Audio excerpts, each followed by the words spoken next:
What's going on, everyone? Happy Tuesday, and welcome on into the Ryan Ripken Show. We're live at 5 every Live at Monday 5. through Friday. How about that? We'll get down the banner, Zach. Live at 5. Big baseball day today. Mondays and Thursdays, a little bit more on the football side. Tuesdays and Wednesdays, especially during the MLB Hot Stove, we're going to be diving into a bunch of topics. Got a few today. Qualifying offers. Talk a little bit more about one of the signings that happened. That was a big bat in Josh Naylor. And then apparently there's a bat that everyone wants, but the one team that could be in on them is not what was on your bingo card. That and a whole lot more here, and we'll explain in a little bit. But Zach, happy Tuesday. Happy Tuesday. Yeah. No, happy, I guess, qualifying offer deadline day just passed at 4 o'clock.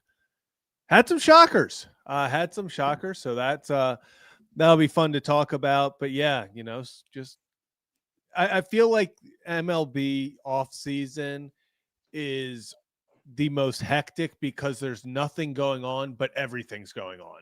Because you never know when someone's going to sign. Rumors are flying through. Obviously, winter meetings coming up. It just this time of year, things escalate very quickly, and it's a fun time. It is a fun time. I mean, you know what's crazy is that we're a week away from Thanksgiving. Yeah. Stove's been turned on. And then the stove's going to get a lot hotter as we move into next month because then the winter meetings, which stop traffic, we plan to be down there on December 7th is when it's kicking off. And, Zach, we're not going to have all the answers here over the next few weeks, but we are going to start to get a few. And then it's football season still. Yeah. So, I mean, it's a good time. Like, as much as when we talk about an MLB off season, there are worse times. The worst time, honestly, is like January, like leading up to spring training. And even like beginning of spring training is okay. But right now, this is the fun period. Yeah. A lot of speculation. I'm intrigued on actually how after the post-Christmas, like that January time where we kind of see that dead period occur before more players kind of sign right before spring training. I'm intrigued to see if we see less of that this year with the World Baseball Classic, especially the bigger name free agents, especially if they plan on playing or whatever it may be. I could see maybe that speeding up the process a little bit. But yeah, no, this is a fun time. This is fresh start for, I guess we had our first big signing, I guess you could say, re-signing, but first big contract handed out in the Major League Baseball offseason. Yeah, we did. Before we get into that, got to shout out our friends over at Merit Clubs and meritclubs.com. Hey, how you doing? There's that logo in the top right corner. Shout out them for their partnership with us. Appreciate them. Can you hear Ollie's squeaky toy? No, I can't. Oh, that's good. That's good because you know who can hear it? This guy right here. Yeah, right, I can't hear a thing. Well, that's great. I'm glad you can't hear it, but I hope all of you can hear this. At Merit Club, starting on November 21st, Zach. All right? November 21st. That's in 3 days. That's starting Friday. They are starting their Black Friday special. You join and you get the rest of the 2025 year for just $20.25. You get that, Zach? $20.25? Ooh, I like that. 2025. How about that? And on top of it, Cyber Monday, then on December 1st, you join and you get the rest of the year for $1. So if you're like, you know what, I want to wait another 10 days, well, you can join for the rest of the year for just $1. And how do you spell $1, Zach? MERRITT. When I move, you move. Just like that. Appreciate Merit Clubs. All right, Zach, that's signing. Who signed? Enlighten the people. Yeah, so 2 days ago, we got the breaking news from Jeff Passan that first baseman Josh Naylor and the Seattle Mariners are finalizing a 5-year contract that we later find out is at $92.5 million over 5 years. First baseman free agent is the first major free agent to sign this winter, goes back to Seattle, where he was beloved after joining the Mariners in a deadline trade. So came over from the Diamondbacks. And this was a guy who it felt like he gelled perfectly for the Mariners. He was a guy, he's a high energy guy. He's a clubhouse guy. Everyone you talk to absolutely loves this guy. And I think this was big for the Mariners to get and keep him. I think this was a big signing for them. He was a big free agent, not only on the field, but off the field in the dugout. So this was kind of a priority for me if I was the Mariners. So good for them for getting it done and also opening up the wallet a little bit. Yeah, I mean, people were wondering the Mariners if they would invest in their offense. Well, they traded and they made a run. You had Naylor, you had Suarez. So, yes, they invested to win a championship, but can you invest in a longer term, situation? And the answer was yes, they did. And Josh, even in the press conference, was saying he loved going out there, loved the energy, and felt like it was the right fit. So you knew what you had there. Plus, with the success that the team had, you're one win away, a couple innings away, really, from going to the World Series. Yeah, you felt good about where the direction was going. And I think the Mariners are going to be good again. And Josh Naylor, he's not that player initially when you hear his name to go, oh man, that's a unbelievable player. But actually, to me, it's an unbelievable signing for the Mariners because I do believe he is a really good player, but no one puts him in that category is what I was trying to go with here, Zach. So last year, 20 jacks, 92 ribbies, 295 average. Yes, 30 that stolen plays. bases. 30 stolen bases and one of the slowest guys Third percentage-wise. Third percentile in speed. You don't have to be built for speed to be a good base runner, by the way. He does a great job with the tactic. He likes to walk into his lead. He likes to lull the pitcher to sleep, and then, hey, how you doing? He's taking off for second base. But that matters. Doesn't matter how. Matters if you can steal bags, and Josh can steal some bases. And he's not in the primary market of when we're looking at the big boppers that are going to be on the market right now. And I'm talking about Pete Alonso is one. Cody Bellinger, I'd still put in that higher tier right now for as far as value. Alex Bregman. But again, if you are a team that likes a good player, Josh Naylor is a good player. He makes the Mariners better.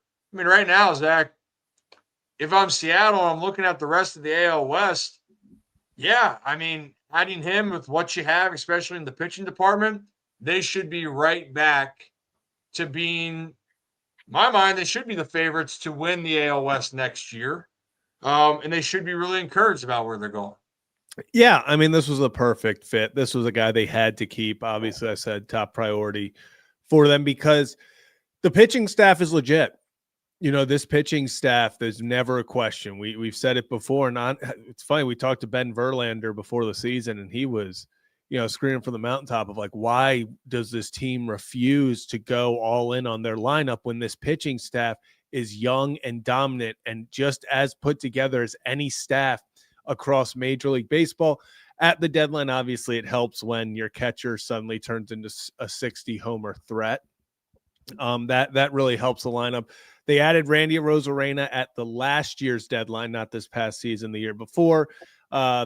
This season at the deadline, they bring back Eugenio Suarez. They get Josh Naylor. And it felt like they finally went for it, and they reaped the rewards. Furthest they've ever gone in a postseason. 3 wins in the ALCS. And it felt like they needed to keep this core together, keep this thing going. They had something good going there. And how many times have we talked about, like, when these guys are having fun, when you enjoy going to the clubhouse every day in that environment, it does help winning. And I think he brings that kind of culture to the Mariners clubhouse that they really need. And hey, if it ain't broke, don't fix it. This was a guy who fit perfectly in the lineup. Him batting, like you brought up, batting 295. That's not something that I think people really talk about enough. Like that's one of the top in baseball. Like, you don't have as many 300 hitters as you once did. That's really important. So not just the power threat, but also has that good bat to ball contact. Really, really, really like this signing for Seattle, or re-signing. Yeah, I mean, average wise, average still matters to me. There's only 6 hitters that were qualified this year, Zach, that hit over 300, and Josh Naylor hit 295. Exactly. So there's that. And then if you're an average guy, well, not all of you are going to be RBI guys. And guess what? He was an RBI guy, 92 ribbies. That, like, you need boppers in your lineup, Zach. A little bop bop. And right there, if you're looking at also in the context of Major League Baseball, Josh Naylor was 27th in baseball in RBIs out of the whole league. So he was a top 10 in average, top 15 in average. I think it's top 10, actually. Top 10 in batting average and top 27 of overall players in RBI. And that's one player. Yeah, I could care less if he hits 20 jacks or 30. Drive in runs, get on base, make something happen. And chemistry is a big thing. Some people think we have chemistry, Zach. Hey, how you doing? Right? Just yeah. but yeah, totally. But that this relationship, Zach, of us being able to work together and talk and be able to shoot the shit, that matters, and that matters in the locker room. It's not something where you sign best player, that best player then comes in and elevates your group occasionally, but it also depends on the fit of your team. And we've seen it. We've seen players that you didn't think would be a fit that turned out to be perfect. And we've seen ones that you thought the talent's there, that they're going to jump in and have success. And usually it's around when you look at super teams. Oh, this is a super team. They're going to go out there and gel and they're going to just light the world on fire. It doesn't work that way. I mean, yeah, you can say the Dodgers. The Dodgers, their organization and culture is really damn good, and they were able to overcome a lot. But most of these teams, people thought the Mets were becoming a super team. They made all these moves, and they couldn't stop losing down the stretch. Yeah. So, and again, it's not and saying I mean, go with the year before. The Mets were struggling. They didn't have all the great players. What Jose Iglesias comes in, starts this, oh my God, song. Suddenly, they have the grimace thing. I'm like, they're having fun, and suddenly, the next thing you know, they ride that wave all the way through the playoffs. Like, that happens. So, no, I agree, and I think a guy like Josh Naylor, it's a perfect fit. This is a guy that if you lose, you see that not only on the field, but in the day-to-day stuff in the clubhouse. I think you miss him. You certainly do. And again, he's one of those guys when you watch him. I mean, he's a polarizing player in the sense you either love the energy and maybe some of the antics you see on the field or you hate him, right? Usually that's one of those guys on your team. You love him. Not on your team. He might not be your favorite. I think he's entertaining. Let's just say this. If you give up a big time home run against him in the playoffs, you might not be the biggest fan, but he's never claimed to be anything but that. Like, he's not one of those guys. And this is the big thing for me. He's not like a, quote unquote front runner where he's doing all this stuff. And then when he's losing, like it's, you can't be doing.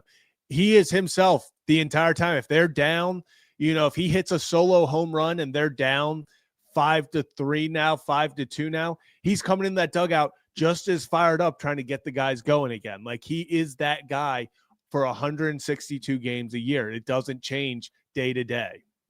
He's a peacock. You got to let him fly.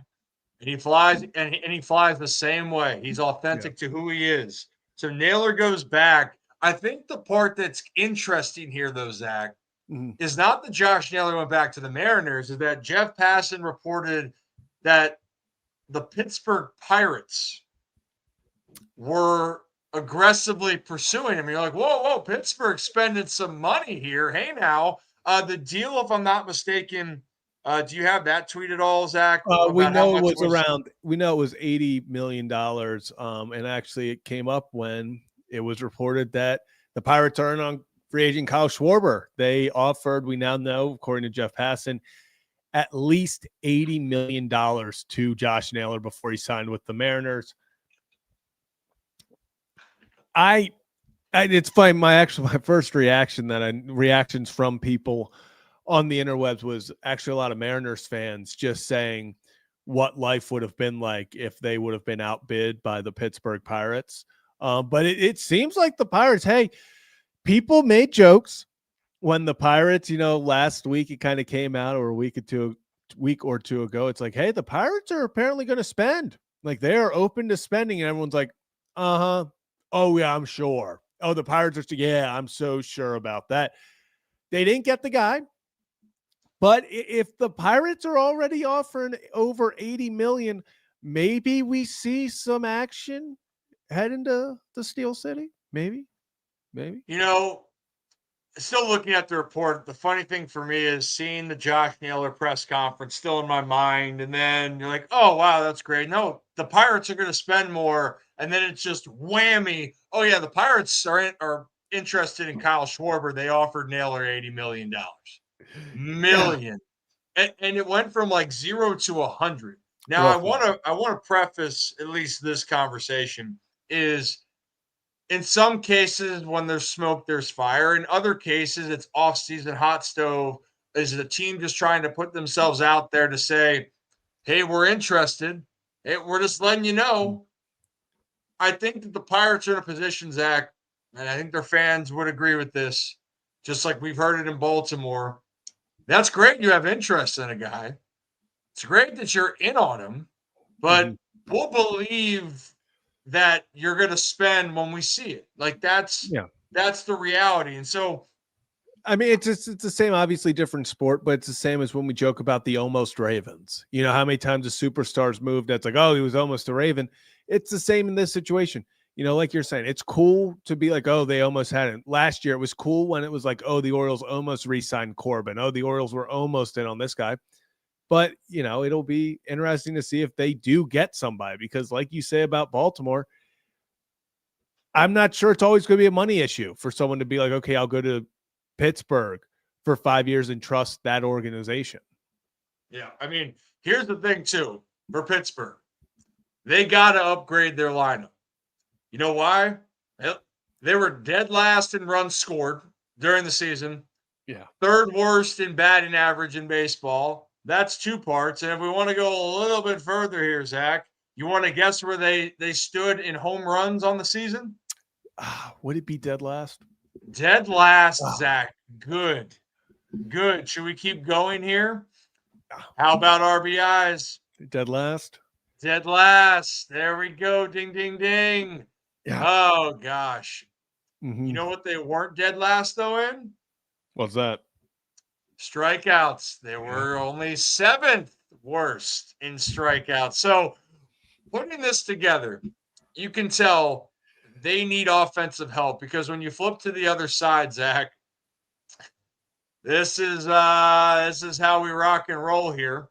They have a lot of things to work on, but when you have Paul Skeens and you have some of that young talent that you have, Pirates had the 7th best ERA as a team last year pitching.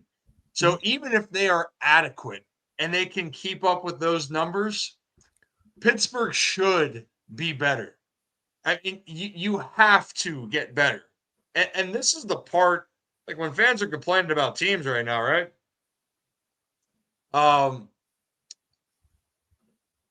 The Pirates legit, they have a couple young pieces, but that's the definition of unproven and not enough.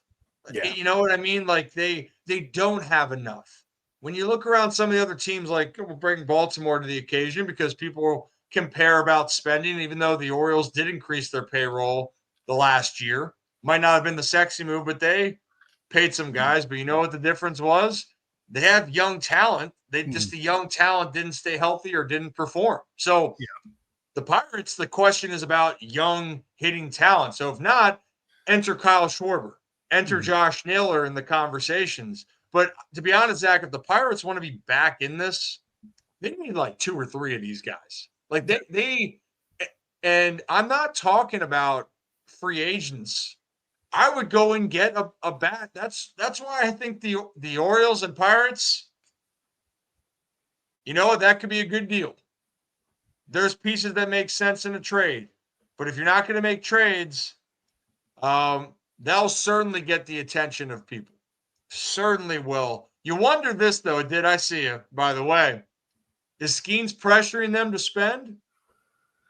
I wouldn't say that Skeens is pressuring them to spend, but I think the pressure of not winning with Skeens is going to grow, Zach. Is that fair to say? Without a doubt, if they sit there and they don't let's even talk about success as going to the playoffs. If you have a guy there very few guys get deemed a generational talent and live up to it, and sometimes go above and beyond expectations, but that's what Paul Skeens is doing.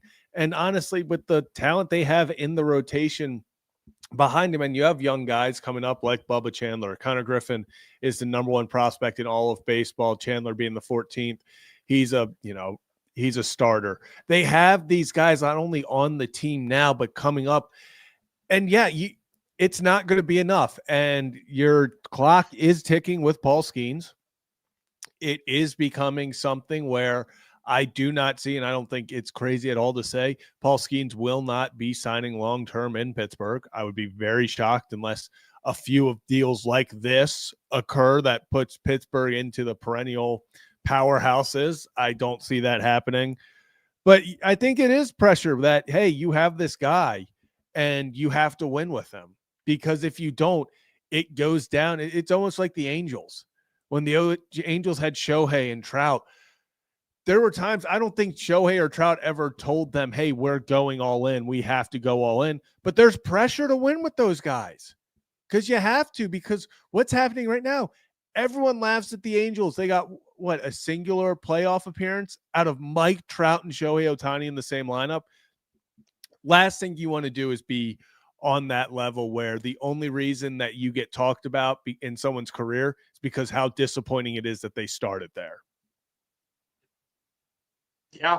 And you want to take pressure off yourself of all the questions of when are you trading Skeens? When are you trading Skeens? What's it going to take to trade Paul Skeens? Well, those questions die off, or the repetitiveness will lessen if you go out and show that you're going to compete. Because I'll be honest here, Zach, the Pirates, because of the infrastructure with their starting rotation and just their pitching staff in general, yeah, like they are the definition of you go and get 2 or 3 good bats and they play to a certain level. The Pirates should be infinitely better. Like they should. If you got Schwarber in this case, and I mean, I don't know, Schwarber's deal is going to be interesting to me because is it a 3-year deal? Is it a 4-year deal? Is he getting 160? Is it 180? I don't know how to fully value out that, but you're hoping he hits 40 some jacks, which I don't see why he doesn't as long as he's healthy.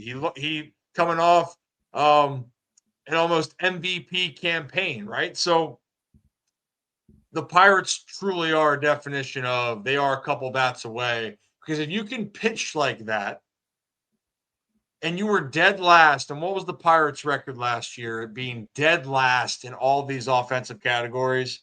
They sat at what? 71 and 91 with the worst statistical offense in the game. If you get even you're the 20th best, I think that's at least worth 5 to 8 wins. You get to the middle of the pack, we're talking about this team being over 500 and being in the postseason. Like that to me, it's there. And if not, yeah, then if you're not trying to win with the best pitcher in baseball, then what are you going to try to do?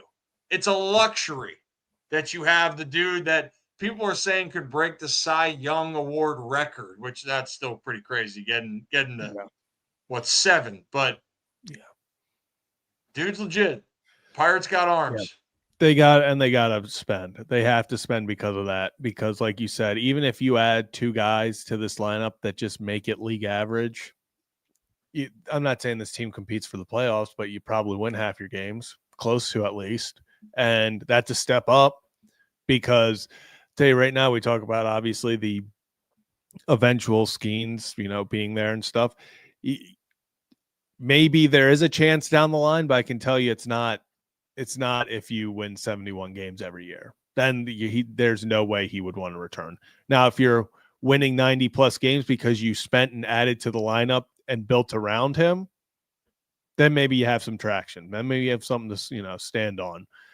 But if you just hope that Paul Skeens is gonna and all these guys are suddenly just gonna be like, actually, you know what, I'll stay here and commit to this organization that hasn't committed to winning in Lord knows how long, I don't see that happening.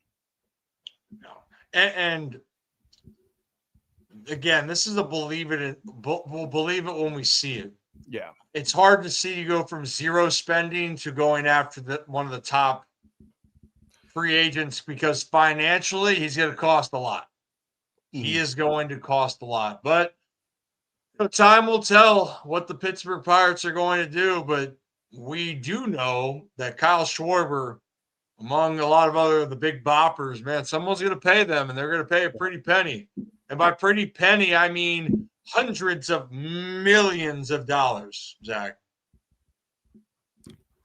It's thank you. Going to be crazy. It is going to be absolutely. This is going to be a fun offseason, I think. It's going to be. Well, we they're not the free agents, but we did get a little bit of other news on some other players that could have been, but now they aren't. Begins with the letter Q. Yep. We had our qualifying offer deadline coming today. Trent Grisham of the Yankees, Gleyber Torres of the Tigers, Brandon Woodruff of the Brewers, and Shota Imanaga of the Cubs all accepted the 1-year, $22.025 million contract to return for 2026. 9 other players rejected the deal. We'll get into them in a second. But Shota, I don't think was a massive surprise. And I do want to point out this was a record. This was the most ever accepted qualifying offers in an offseason. I think Woodruff doesn't, I saw stuff about Shota and Woodruff both kind of not wanting to deal with opposing teams' physicals, go back to a place that you're comfortable with. $22 million ain't bad either. Torres, I think he fits the Tigers. You had a career year there. I'm not sure what his market would have been like. I think $22 million is good for him. The biggest one, well, I think $22 million is a great value or a great deal for him. And it kind of seemed like a no-brainer for him. I think the shocker right now is that, one, Trent Grisham coming back to the Yankees. I don't think the Yankees really planned on that, or maybe they did, but I don't think people expected him to accept. And the biggest thing is that's $22 million now. Trent Grisham on the books for the Yankees, taking up an outfield spot that we had kind of talked about. Okay, does Kyle Tucker go in there? Are they, bringing back Bellinger? What's the plan there? Now maybe that changes a plan or two there. Do they have to now trade Jason Dominguez? Certain things now, questions at least arise in New York. So that was kind of the only shocker, I would say, of the group. Yeah. A 22 mil, that's a nice little contract for a year. Yeah. To say the least. And, Shota was interesting of that, like on that list right there, mainly because I feel like a guy, if you like a guy, and we're looking at the market, I guess he's thinking he isn't going to get north of 25, a year. And there's some doubts. And if there's any doubts, why not go back, like you said, to the team that you like and do it all over again? Because that's a good 1-year deal that you're rocking. And you don't want to, it's almost like you're betting on yourself too, to go pitch well again and you can increase your stock. Grisham, to me, the qualifying offer there, it's just really fascinating with Grisham because,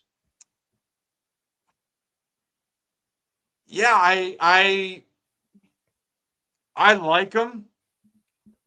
I don't think that's a $22 million investment that you wanted to make. Just because, again, you're looking at a guy. I know he's a toss in when it came to the Soto trade, but last year he had 34 jacks. Prior to that, he never hit more than 17. Yeah. He hit 235 and he drove in 74 runs. I just don't. If I'm him, absolutely, it was a no-brainer. You're going to take that qualifying offer, right? Yeah.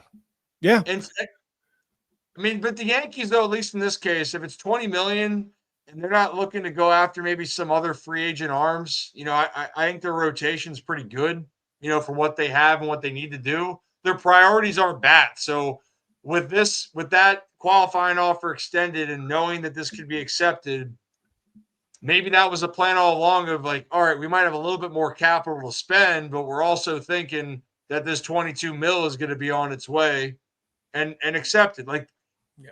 right. Like I don't understand why it would be out there unless you understood that Yeah. more than likely a guy like Trent would take that deal. Yeah. And I think the biggest thing is, Trent Grisham, he is a platoon guy. He's not a guy that you necessarily bat versus lefties. And that kind of makes it more interesting because now you have to add a right-handed version to that platoon. I've actually seen a name floated out there quite a bit as Austin Hayes.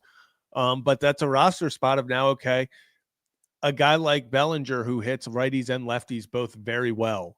You don't need a platoon. He's an everyday guy. If it was him over Grisham, now it's kind of taking two guys to make that what Cody Bellinger took as one. And now you have to go about roster construction in that way.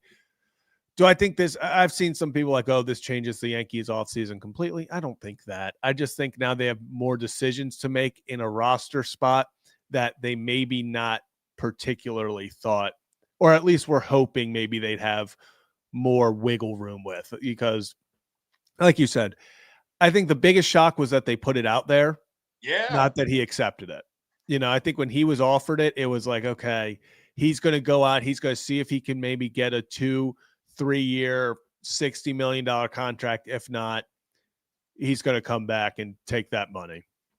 Yeah, I mean, if we're just going to go off of if only the value was on stash game, then by all means, I might give Trent 150 million because Yeah. that mustache is top tier. That is elite level mustache use, and I agree.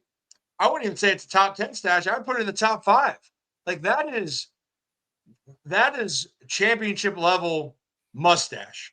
But the player Trent, I'm happy for him. I'm always for the player, Zach. I am happy that he's earning that bag. But when you're looking in the last 2 years, Trent hit actually the last 3 years. Sorry. He hit below 3 or 200 in each of the last 3 seasons. And yes, the 34 jacks is great.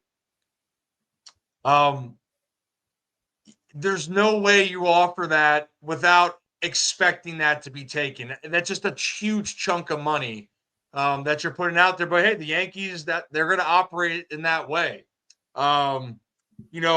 Where it doesn't make sense for other teams, right? The Yankees were never going to do a guy like Schwarber because you still have the DH component, or I don't know, maybe they would consider it. You know what? Nothing surprises me with what New York wants to do. This one though did surprise me for the reason, but clearly they believe that Trent's going to play well in New York again, which I agree. Gleyber Torres, if you're going down the list, makes sense. Tigers took a chance on you. You like the feeling. Good year overall, like overall speaking, run it back. The Brandon Woodruff thing, kind of, you mentioned this before we did the show. Yeah. You wonder now with him coming back to the Brew Crew, is that going to make one of their other starters expendable? And the Brew Crew are notorious for moving a guy when he's going to more than likely not come back. So is that put Peralta on notice? That was the one you were talking about earlier. Yeah, I think this, maybe changes that a little bit because the Brewers are a team where, let's be honest, not every team can eat $22 million. That's something the Brewers, they love them or hate them, the way they do business. They are going to put out a very good product, probably win their division every year with a team of guys that is not the highest paid group. So it is going to become interesting what they do because, Brooks, I see what you're saying. Yeah, Woodruff could also now be traded. What happens there? Yeah. This could just be, a classic case of the Brewers get something for him now. But I think the biggest question is going to be the Freddie Peralta. They said before they're not going to move him unless they're blown away. But let's be honest, they've gone back and forth on starters every offseason for pretty much since I can remember. It started with the Corbin Burns. And now we're here with Peralta. Wouldn't be shocked at all if now Peralta becomes more expendable and a team like maybe a Baltimore Orioles, a team that is looking for another. Sorry, heck, I wouldn't be surprised maybe if a Boston Red Sox throw their hat in for Peralta. So will be interesting to see now what the Brewers do with their abundance of starting pitching. I feel like we say this every single year because the Brewers just find ways to get and produce and develop these pitchers. But it seems once again like the Brewers, all eyes are going to be on them if there's a trade market for pitchers because they got a lot of good ones. They really do. And the one part with Peralta, by the way, I mean, he shoved this year. 17 and 6, 270 ERA. You kidding me? Over 200 punchies, 66 walks. Dude's a big time player. The avenue, though, you're going to have to, more than likely, you're going to have to re-sign this guy because he is going to be an unrestricted free agent the next year, right? Because Peralta's contract was picked up, club option, which is a steal, like $8 million. And then whammy, the next thing. Oh, I don't know why I just did that, but why you did that? Yeah, I thought it was going to make us bigger on the vertical. It didn't. It just made me the entire thing. Yeah. Dope. Well, we can take this part off here and go, and whammy. So there we go. The Peralta, though, yeah, I mean, I think when you look at teams that have a track record to extend guys or not, that you trade for Peralta with the expectation that you get a deal done. Like the Red Sox, Garrett Crochet, they traded for him, but the plan all along was they were going to get the deal done. And I think that is a huge part of this if Peralta were to be. When I look at the teams, Zach, that have pitching that are trade partners, you look at the Mariners, you look at the Marlins, the Marlins, the Brewers, they're the Reds. The Reds are kind of like talking like, hey, we'll trade away some guys, but they have the pitchers. Like there are a group of them, and they make sense. The Brewers, though, like the Rays, that's just the team where they sit there and like, you know what? We're going to get some good value here. And then we're going to have these guys playing like their asses are on fire. And then we're going to just win ball games. That's just what the Brewers do. They acquire guys just like the Rays extremely well. They play well, and that culture is set. But make no mistake, if Peralta or Woodruff was available, either option is gonna get a lot. Yeah. It's almost like what's a more expensive option, a rental of Freddie Peralta of knowing what you have, or we talked yesterday about Edward Cabrera, who has team control and had his best year, but there's still a lot of different outcomes, right? My guess is Freddie would be the more expensive option, even as a rental. Yeah, I mean, I've been all in on Freddie for a little bit. I think he fits perfectly with the Orioles, at least specifically what they need. You've done this deal before for Corbin Burns, I think. Put a package together. Go get a guy that when you add in with Bradish, with Rogers, obviously creates more questions with Rogers and Peralta both being up at the end of the year. But for at least next season, hopefully you bring one of them back. At least next season, that 1 through 3, you can put that up with a lot of teams, and Baltimore is going to come away with the advantage. Oh, yeah. For sure. There's a lot of thoughts I just kind of sit there and go, huh? What's going to happen here? What are we going to do? Could be fun, but we then have the other half of qualifying offer deadline day, which is those who declined the offers. It was 9 players: Bo Bichette, Dylan Cease, Edwin Diaz, Zach Gallen, Michael King, Kyle Schwarber, Ranger Suarez, Kyle Tucker, Framber Valdez. So 9 guys, 9 qualifying offers denied, which means these guys, when signed, would cost a first-round comp pick. You would lose a draft pick for signing one of these guys, which, if you want to speak specifically on Baltimore, Mike Elias came out and said that he is willing to do this year. But these are now guys where if you're going to sign them, not only are you giving up whatever big contract they accept, but you do have to now add in that first round pick or that draft pick compensation. So it will be interesting to see where they go. Some of these guys, I'm not sure if they go anywhere, but these are now the 9 guys who have declined officially their qualifying offers. I don't think there's a single surprise in here. Shocked. Are you kidding me? Bo Bichette is a free agent. Ranger Schwartz, Kyle Schwarber that we just had the giant graphic about that says the Pirates are interested. I mean, yeah, I'm sorry. I'm sorry, baby. I'm going to stop with that act. Yeah, no surprise. Yeah. Zero surprise here. All these players are going to demand multiple teams, the price point of where they're going to be. And yeah, you take the risk outside of there of cashing in. And whether or not there's some question marks around the Gallons, the Dylan Ceases, someone's going to pay a lot for them because why? You buy stuff. You buy belief. You buy upside. So I'm really curious to see what is going to happen there. I do think certain teams, like if I'm the Phillies, I think you're trying to keep Schwarber. Ranger Suarez, I would be shocked if he comes back. Same thing with Framber. So it will be interesting. But of this, Zach, since you mentioned the Orioles qualifying offer, I would say it would be a pitcher. Like if the Orioles sign a guy, you're looking at a pitcher. And it would go against the MO, by the way, of the Orioles, not just on the qualifying offer, but typically they don't go out and sign big free agent pitchers. Like that hasn't been the philosophy. It's trade for or younger, injuries happen. But I think we're going to see a little bit of a different philosophy change here. So time will tell. A lot of guys that are going to be available. And this is a part of the stove that's going to continue to get hot. So hot in here. So hot in. Actually, did you see who the Astros just DFA'd? Ramon Urias. No way. It actually kind of surprised me. I thought he was just a valuable piece, at least you would want an invite to spring training because he's just his ability to play everywhere, I thought. But, they didn't. So maybe Elias on waivers, pull a Kittredge.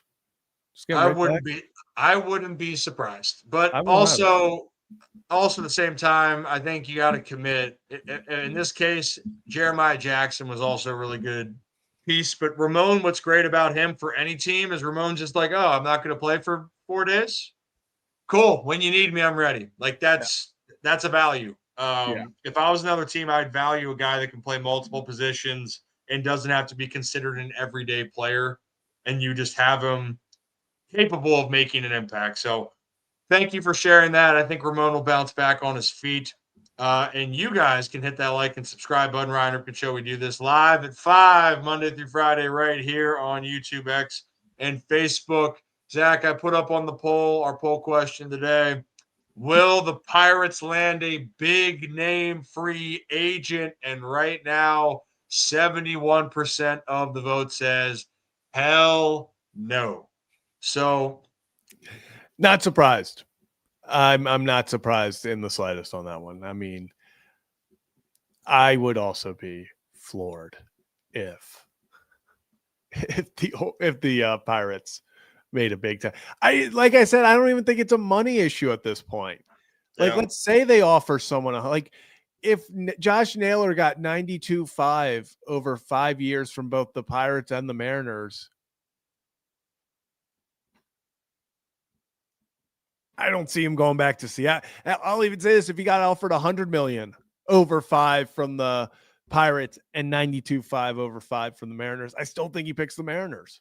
I think that's a harder, especially in an offense where you will have no protection. I could see it being a very tough selling point, just money aside. I don't even know if they offer big contracts, if it'll do anything. Trade a pitcher and get a bat or two in free agency. That's it. That's the philosophy for the Pirates. And we can talk about it forever and ever. But today I think a little bit shorter show today, Zach, because we're live at 5. We talked for 2.5 hours yesterday. We got our baseball talk today. Not a ton else. We'll get into more football later in the week. We'll talk about some maybe guests that we could have lined up here Wednesday, Thursday, and Friday. We'll be back for a little happy hour special there. And shout out our friends over at Merit Clubs. Again, $1 starting on December 1st for the rest of the year. Or if you're feeling a little Black Friday savings starting November 21st, you can get the rest of the year for $20.25. You get it because it's the year 2025. When I move, you move, Zach. Just like that. Just like that. Am I missing anything else? No, I think we touched on all of it. See you guys tomorrow. Great. Well, hey, I'm going to cue the music, but hit that like and subscribe button. Here we go. 3, 2, and is it playing? No. I don't know why it's been suddenly not playing. Down. Well, we appreciate each and every one of you. Hit that like and subscribe button. Ryan Ripken Show. Have a day, have a night, have a great stinking rest of your Tuesday, and stop traffic. We'll be back tomorrow at 5, live at 5 here on the Ryan Ripken Show.